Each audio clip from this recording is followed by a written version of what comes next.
Roman Reigns और Seth Rollins का match WW ने बस हमारे हाथ में परोसते परोसते शायद हमसे ले लिया है। और मुझे रॉ और स्मैकडाउन देखने के बाद ये समझ में नहीं आता कि दोनों ही शोज को बुक करने वाले सेम इंसान हैं। Okay, hello chatters, my name is Rohit and you are watching Wrestle Chatter. तो इस वीडियो में आज रिव्यू करने वाले हैं मंडे नाइट रॉ के एपिसोड को, जो कि आज पेरिस से था और ये टाइमिंग भी इसकी चेंज थी, रात में हो गया था। और भाई आज के क्राउड ने शो का मोमेंटम, जो पूरे शो का पेस है उसको कुछ अलग ही बनाया हुआ था। तो सबसे पहले जो शो की स्टार्टिंग है वो ओबा फेमी के साथ होती है। ओबा फेमी को बहुत अच्छा रिएक्शन यहाँ पे मिल रहा होता है। और आज क्योंकि अब वो एक बेब फेस है तो उन्होंने उन रिएक्शन के ऊपर ना रिएक्ट भी किया कि मैं जो चैंट्स हैं, जो तुम चिल्ला रहे हो, इसको मैं पूरी रात भर सुन सकता हूँ। और फिर वो बात करते हैं पॉल हेमन की। कहते हैं पॉल हेमन और मैं, हम चीज़ों के ऊपर अग्री नहीं करते, लेकिन एक चीज़ के ऊपर हम लोग अग्री करते हैं। और वो बात कर रहे होते हैं पॉल हेमन के उस कैच फ्रेज की, जहां पे बोलते हैं कि that is not just a prediction, that's a spoiler. तो एक स्पॉइलर ओबा फेमी हम सबको देते हैं कि किंग ऑफ द रिंग में वो तूफान मचाने वाले हैं, वो सबको फोड़ देंगे और उसके बाद वो किंग ऑफ द रिंग का टूर्नामेंट जीत जाएंगे। उसके बाद उनके सिर पर क्राउन आ जाएगा, जो कि एक स्पॉइलर है। और फिर यहां पे वो बात करते हैं ब्रॉक लेसनर की। कहते हैं कि इस साल में हमें सिर्फ एक ही वो ओनली ट्रॉफी नहीं है जो जीतनी है, हमें एक और ट्रॉफी जीतनी है, and that is the head of Brock Lesnar. भाई ओबा फेमी के लाइंस की जो डिलीवरी है वो मैं आपको बोलता हूं ना कि कब आता है हमको प्रोफेशनल रेसलिंग में मजा, जब कोई सुपरस्टार जो भी लाइंस बोल रहा है वो बिलीवेबल लगे। और मुझे तो समझ में नहीं आता, बहुत सारे लोग बोलते हैं ओबा फेमी के प्रोमोज अच्छे नहीं है, या फिर वो भाई सिर्फ एक रेसलिंग अच्छी कर सकता है, फिर बस वो एक दिखता वैसा है कि भाई ये तूफान ले आएगा। मेरे को समझ में नहीं आता कि ओबा फेमी के प्रोमोज में ऐसी क्या गड़बड़ी होती है। हाँ, आप ये बोल सकते हो कि हमेशा ही ऑब्वियसली रूम फॉर इंप्रूवमेंट तो हर चीज में ही है, तो ओबा फेमी टाइम के साथ साथ बेटर ही होंगे। भाई ओबा फेमी और मेरी एज ऑलमोस्ट सेम ही है, तो सोच लो आप, फिर वो बंदा मतलब इसको और भी कितना कुछ सीखना बाकी है। तो उसके बाद वो कहते हैं, मतलब हेड उन्होंने कलेक्ट करने की बात करी ब्रॉक लेसनर की, और कहते हैं कि स्कोर 1-1 हुआ है और उसने वो भी मैच कैसे जीता, चीटिंग से। जब वो वही बात बता रहा होता है कि जब मैं देख नहीं रहा था ब्रॉक लेसनर की तरफ, तब उसने मेरे पे अटैक किया था। और वो बिग बैड बिच करके भी बोलते हैं ब्रॉक लेसनर को। और वो ये भी ऐसे ही बता रहा होता है कि भाई कब तक भागेगा ब्रॉक लेसनर, तू कभी तो तू मेरे सामने आएगा और तब मैं ये जो स्कोर है उसको सेटल कर दूंगा। तो ओबा फेमी जब बात बोल रहे थे तो ऐसा नहीं लग रहा था कि इसको जैसे बुक किया गया है, ऐसा लग रहा था कि ये बंदा सही में बोल रहा है, इसको किसी ने ये बोलने के लिए नहीं बोला। ये मैं फर्क आपको समझाने की कोशिश कर रहा हूं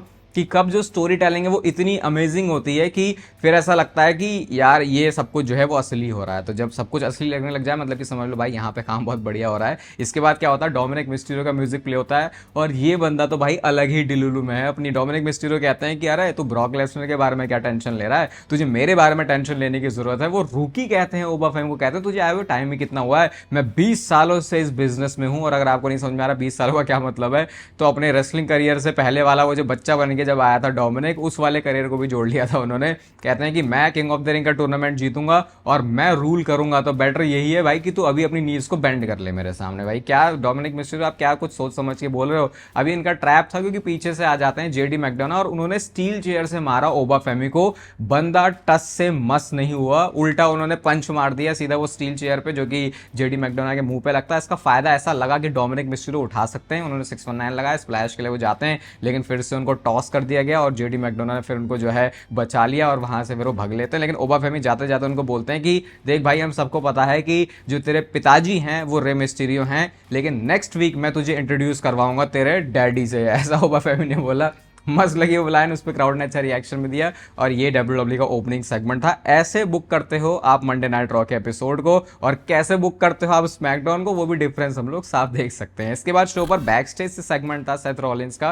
कहते हैं लास्ट टाइम जब मैं पेरिस में था तो मेरे पास विजन थी, मेरे पास वर्ल्ड हेवीवेट चैंपियनशिप थी। कहते हैं विजन को अब मैंने पास्ट में डाल दिया क्योंकि उन्होंने ब्रॉन ब्रेकर को हरा दिया, तो उनका जो सारा फोकस है वो किंग ऑफ द रिंग के ऊपर है। और उन्होंने यहाँ पे नेम ड्रॉप किया है रोमन रेंस का। कहते हैं कि डाउन द लाइन अब रोमन रेंस के साथ भी मेरी मीटिंग होने वाली है। क्यों? क्योंकि वो बात करते हैं किंग ऑफ द रिंग के टूर्नामेंट को जीतने की, और वो रोमन रेंस के ऊपर शॉट्स भी ले लेते हैं। कहते हैं कि ये टाइटल बंदा खुद से नहीं जीत सकता भाई, और जब भी सबसे ज्यादा मैटर करती हैं चीजें, ये मेरे सामने कभी जीत नहीं सकता। तो वो जो रोमन रेंस तेरे पास टाइटल है वो तेरे पे बिलोंग नहीं करता, वो मेरे पे बिलोंग करता है, ऐसा करके सेथ रॉलिंस ने बोला। तो ये बात सुन के तो भाई फिर जो ऑब्वियसली शो की एक्साइटमेंट है वो और बढ़ जाएगी कि यार आज अब क्या होने वाला है। क्या सेथ रॉलिंस ये टूर्नामेंट में आगे एडवांस करेगा और उसके बाद वो इस टूर्नामेंट को जीत के रोमन रेंस की वर्ल्ड हेवीवेट चैंपियनशिप के लिए चैलेंज करने वाला है। वेल उसके बारे में बात करेंगे थोड़ी देर में, बट नेक्स्ट मैच आता है, ये क्वीन ऑफ द रिंग का मैच था, Alexa bliss versus Becky Lynch versus Liv Morgan versus Chelsea green के बीच में। पता था मुझे चेल्सी ग्रीन इस मैच को जीतने नहीं वाली, लेकिन मैं चाहता था कि चेल्सी ग्रीन इस वाले मैच को जीत जाए। एंड वाले जो सीक्वेंस तो बड़े सही थे यहाँ पे, सिस्टर एबिगेल लगता है, उसके ठीक बाद मैन हैंडल स्लैम लगता है, फिर चेल्सी ग्रीन ने अपना फिनिशर अनप्रिटियर भी लगा दिया। लेकिन इस मैच में विक्ट्री को एक तरीके से छीन लिया लिव मॉर्गन ने, जब उन्होंने वो फिनिशर लगने के बाद चेल्सी ग्रीन को ही पिन कर दिया।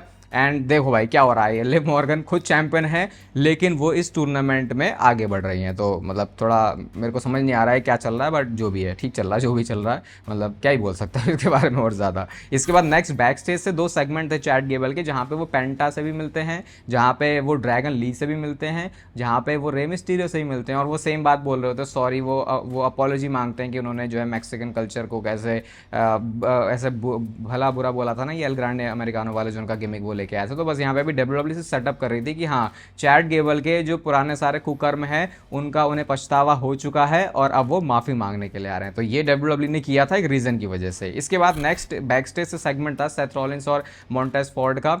मॉन्टेज फॉर्ड सेथ रॉलिंस को गुड लक बोलते हैं, और इतने में ही भाई ब्लड लाइन आ जाती है, जे ऊसो, जिमी ऊसो और जेकब फाटू। और क्योंकि सेथ रॉलिंस ने ऑलरेडी बकवास कर दी थी रोमन रेंस और उनकी फैमिली के बारे में, तो जे उसे कहते हैं भाई थोड़ा सोच समझ के तेरे को बात करनी चाहिए जब तू फैमिली के बारे में बात करता है, और मैं भी किंग ऑफ द रिंग के टूर्नामेंट में हूँ और मैं कोडी की चैंपियनशिप लेके आने वाला हूँ। सेथ रॉलिंस कहते हैं कि अरे अरे चलो ठीक है, जे ऊसो तू तो है, जिमी ऊसो तुम्हारा क्या हुआ, तुम नहीं हो टूर्नामेंट में। तो सेथ रॉलिंस वही छेड़ने वाली बात करते हैं, कहते हैं कि मैं फैमिली के बारे में बात भी नहीं कर रहा था, मैं सिर्फ रोमन रेंस के बारे में बात कर रहा था, जिसके अकेले बस की कुछ भी बात नहीं है। और ऊसोस तुम क्या कर रहे हो, तुम इससे बहुत ज्यादा बेटर हो, तुमको क्या सिर्फ बॉयज बन के रहना है रोमन रेंस का, इससे ज्यादा तुम कुछ नहीं करना चाहते। बस इतने में ही भाई जे ऊसो की बुद्धि थोड़ी सरक जाती है, वो कहते हैं जेकब फाटू कर कुछ ऐसा। तो जेकब फाटू आता तो है सेथ रॉलिंस के सामने, लेकिन उन्होंने कुछ किया नहीं है। तो उसके बाद फिर वो वहां से चले गए। तो उसके बाद फिर जिमी और जे ऊसो सोचते हैं भाई यार ये बंदा क्या मतलब ये हमारे टीम में आया है या नहीं आया है, यही वो उसी कंफ्यूजन में है, और उसके बाद फिर वो वहां से चले जाता है। लेकिन ये सेगमेंट अभी डब्ल्यूडब्ल्यू आगे भी कंटिन्यू करती है। तो डब्ल्यूडब्ल्यू ये भी हमको बता रही है कि जेकब फाटो आ तो गया इस ग्रुप में, लेकिन ये मत समझना कि वो बिल्कुल ऐसे ही सुनने वाला है जे ऊसो की या जिमी ऊसो की। वो बंदा अपनी ही चौड़ में रहेगा, भले ही वो रोमन रेंस से क्यों ना हार गया हो। इसके बाद नेक्स्ट शो पर मैच आता है सोलरुका वर्सेस लायरा वाल्किरिया के बीच में, विमेंस इंटरकॉन्टिनेंटल चैंपियनशिप के लिए था। और लायरा वाल्किरिया क्योंकि इस चैंपियनशिप को तब तक चैलेंज नहीं कर सकती थी जब तक ये बेकी लिंच के पास थी, तो इनके बीच में ये मैच था। मैं तो बस सोल स्नैचर वाले मूवमेंट का ही वेट करता हूँ, और वो फिनिशर आज अच्छे से हिट करके इस मैच में चैंपियनशिप को रिटेन कर ले। बाकी जितने भी मैचेस हुए आज मंडे नाइट रॉ में, क्राउड की एनर्जी ने मैचेस को और ज्यादा बेटर फील करवाया, भले ही वो मैचेस उतने बेटर थे या फिर नहीं। इसके बाद बैक स्टेज सेगमेंट था जेकब फाटो और ये जे ऊसो जिमी ऊसो का। जेकब फाटो के पास जाते हैं, जे ऊसो कहते हैं भाई क्या कर रहे हो तुम, ये सब सही नहीं है जो तुम कर रहे हो। जिमी ऊसो समझाते हैं कि भैया वी कॉल द प्ले और तू हमारी बात सुनेगा। जेकब फाटो कहते हैं अरे भैया तुम हो कौन, मैं तो ओटीसी रोमन रेंस को एक्नॉलेज करता हूँ, ना मैंने तुझे एक्नॉलेज किया जिमी ऊसो, ना मैंने तुझे एक्नॉलेज किया जे ऊसो, मैं तो बस रोमन रेंस को एक्नॉलेज किया। और तुम जाके एलन नाइट को देखो वो क्या क्या बकवासें कर रहा है हमारी फैमिली के बारे में। तो उल्टा जो जे ऊसो जिमी ऊसो समझाना चाह रहे हैं ये जेकब फाटो को, वो पट्टी जेकब फाटो नहीं पड़ा देगी, भैया तुम अपना देखो, मेरे सामने तुम्हें घुसने की जरूरत नहीं। तो देखते हैं डायनामिक अब कैसे होगा जब रोमन रेंस भी यहाँ पे होते हैं, क्योंकि रोमन रेंस आज शो पर नहीं थे, और डब्ल्यूडब्ल्यू ने जब एडवर्टाइज किया ना कि नेक्स्ट वीक रोमन रेंस आने वाले हैं, तो क्राउड ने वहाँ पे बू किया था। क्यों? क्योंकि उन्हें पता चल गया था भाई आज रोमन रेंस शो पर नहीं आने वाला। इसके बाद नेक्स्ट एले नाइट आते हैं, और भाई क्या सेगमेंट था ये। अगर आपको ऐसा लगता है कि एले नाइट डिजर्व नहीं करता, तो शायद आपको ये सेगमेंट के ऊपर अपनी नजरें और अपने कान नाक आंख बिल्कुल सब कुछ खोल के अपने सारे चक्षु दिमाग लगा के सुनना चाहिए। एले नाइट ने आज बोला क्या है। तो एले नाइट रिंग में आते हैं, वो किंग ऑफ द रिंग की बात करते हैं, कहते हैं कि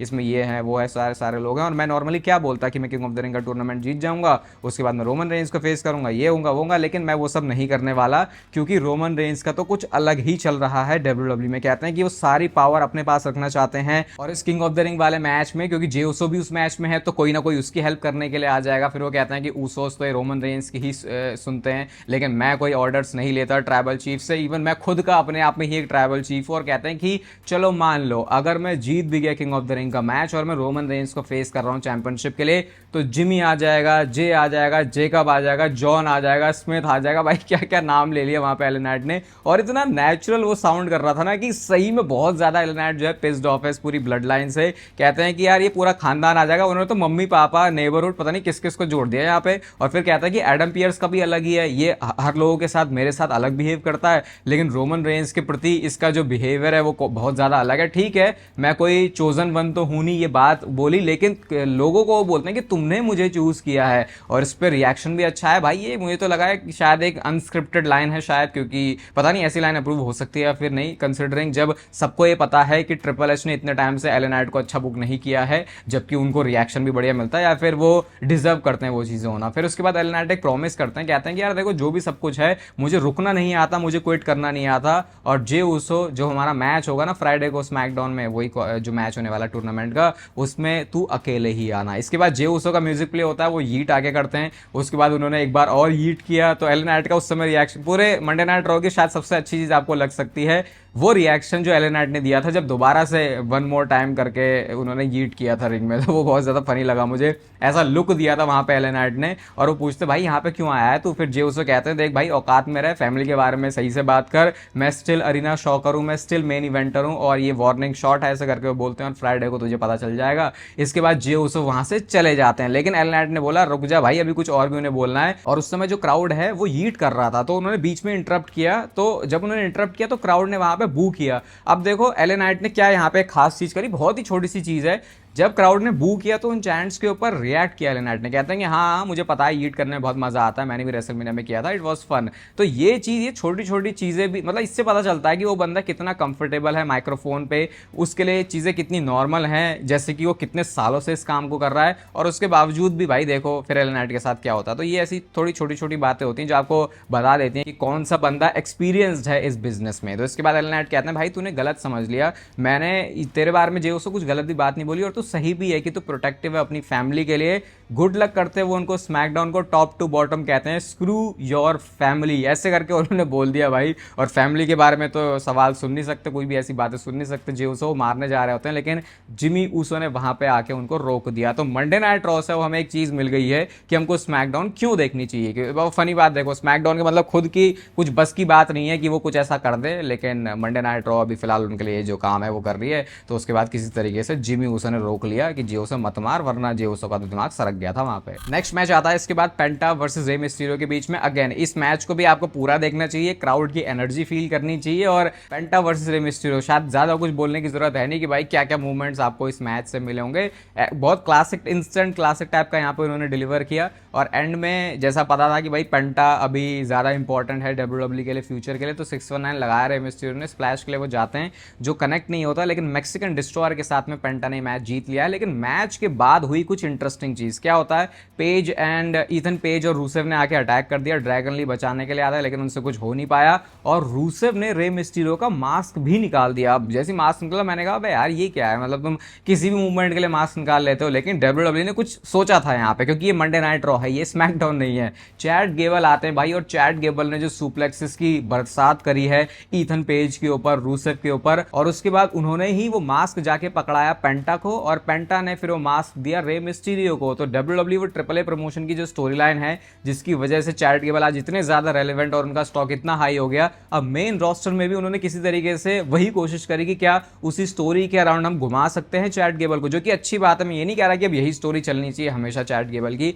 लेकिन आई थिंक स्टार्टिंग पॉइंट ये डब्ल्यूडब्ल्यू ने बहुत अच्छा सोचा है, और देख के ऐसा लग रहा है कि जो बात बोली थी एजे स्टाइल्स ने कि चैट गेबल के ऊपर अब डब्ल्यूडब्ल्यू का फोकस आना चाहिए, आई थिंक डब्ल्यूडब्ल्यू वो उस चीज के ऊपर काम कर रही है, जो कि बहुत अच्छी बात है। और देखते हैं यहाँ से अब चैट गेबल के साथ क्या होता है मेन रोस्टर में। और अब आता शो का मेन इवेंट मैच, जो कि किंग ऑफ द रिंग के लिए था, सेथ रॉलिंस वर्सेस टाला टोंगा वर्सेस जवान वर्सेस रिकी सेंट्स के बीच में। मैच की कहानी ये है कि टाला टोंगा बहुत ज़्यादा डोमिनेट कर रहे हैं, सेथ रॉलिंस भी अपनी पूरी कोशिशें कर रहे हैं, लेकिन उनसे भी ज़्यादा कुछ हो नहीं पा रहा, और जवान मैचेस के अंदर जो स्टैंड आउट करते हैं, भले ही वहाँ पे कितने भी रेसलर्स हों, वो चीज़ आज भी कॉन्स्टेंट थी। वैसे ही जवान ने अपना वो जो इधर उधर उड़ी मारने वाला काम है वो अच्छी तरीके से किया है, लेकिन मैच का जो फिनिशिंग मूवमेंट है वो कुछ ऐसा होता है जब टाला टोंगा चोक स्लैम मारने के लिए जा रहे होते हैं सेथ रॉलिंस को, लेकिन उतने में जवान वहां पे आके टपक गए, और सेथ रॉलिंस ने मौके का फायदा उठा के उसी अनाउंसर डेस्क के ऊपर स्टॉम्प लगा दिया टाला टोंगा को। लेकिन क्योंकि टाला टोंगा है 7 फीट का बंदा है, तो ऐसे तो ढेर होगा नहीं। सेथ रॉलिंस ने इसके बाद एक और सुपर स्टॉम्प बोलना चाहिए उसे, वो लगाया, वो बैरिकेड से ऊपर आके उनके ऊपर जो है स्टॉम्प कर देते। इसके बाद टाला टोंगा हो गए थे इस पूरी मैच की इक्वेशन से बाहर, और सेथ रॉलिंस को लगा अब इसका फायदा उठा सकते हैं,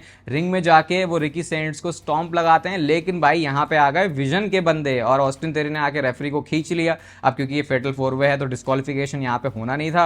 मॉन्टेस फोर्ड आते हैं वो इक्वलाइज करने के लिए, विजन को मारने के लिए, और पीछे तैनात थे ब्रॉन ब्रेकर जिन्होंने स्पीयर लगा दिया इस मैच में सेथ रॉलिंस को, और इसका फायदा उठाया है जवॉन ने। और भाई ये चीज मेरे को थोड़ी समझ में नहीं आई कि ये क्या हुआ है। पूरे शो में तो हमको यही स्टोरी समझ में आ रही थी कि यार सेथ रॉलिंस जितना ज्यादा इन्वॉल्व हो रहा है रोमन रेंज के बिजनेस में, वो ब्लड लाइन वाला उन्होंने सेगमेंट भी दिखा दिया। उससे तो WWE ने पूरा प्लॉट ऐसे सेट किया कि आज सेथ रॉलिंस इस मैच को जीतने वाला है और फिर वो king of the ring tournament के विनर भी बनेंगे, जैसा कि हम रूमर्स में और रिपोर्ट्स में सुन भी रहे थे। लेकिन शायद WWE ने कुछ तो पिवट किया है, कुछ तो चेंज किया है, क्योंकि इस मैच के आउटकम में जवॉन बनते हैं इस मैच के विनर और सेथ रॉलिंस हो चुके हैं इस पूरे टूर्नामेंट से ही बाहर। इसका मतलब उनकी जो स्टोरी है वो विजन के साथ ही ऐसे अभी चलने वाली है और अभी रोमन रेंस और उनकी world heavyweight championship Seth Rollins के पास से दूर है। तो भाई मेरे को ये थोड़ा डिसअपॉइंटिंग लगा है, क्योंकि मैं सही में इंटरेस्टेड था अब सेथ रॉलिंस और रोमन रेंस क्या करने वाले हैं। लेकिन WWE की फिलहाल के लिए जो डायरेक्शन है वो कुछ अलग है। आज की मंडे नाइट रॉ को रेट करेंगे 4 स्टार। बाकी नेचुरल टीन का लिंक आपको मिलेगा डिस्क्रिप्शन में। आरपंत वाला कोड आप यूज करते हो तो आपको पैरा सा डिस्काउंट मिल जाएगा नेचुरल टीन के सारे ही प्रोडक्ट्स के ऊपर। इस वीडियो को यहां तक देख रहे हो तो इसे लाइक कर दो, चैनल को सब्सक्राइब कर दो ऐसे डेली WWE से रिलेटेड कंटेंट के लिए। बाकी तब तक फिर लेते रहो जिंदगी के मजे।